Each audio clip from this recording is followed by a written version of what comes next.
Hi అండి, అందరికీ నమస్కారం. కార్తీక మాసంలో ఈరోజు మంగళవారం.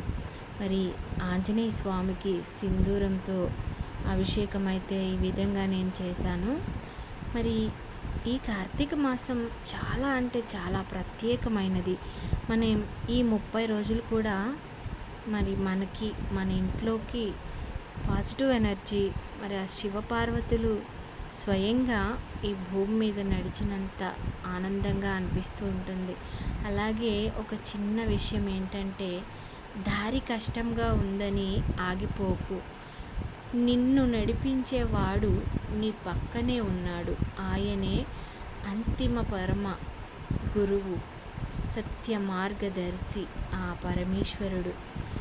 శ్రీహరి హరుల ఇద్దరిని కూడా ఈ కార్తీక మాసం మనం ఎంతో భక్తి శ్రద్ధలతో పూజించుకుంటే హరిహరులు ఇద్దరు కూడా మన ఆ మనసులో కొలువై ఉంటారని ప్రత్యక్షంగా నేనైతే చెప్పగలను.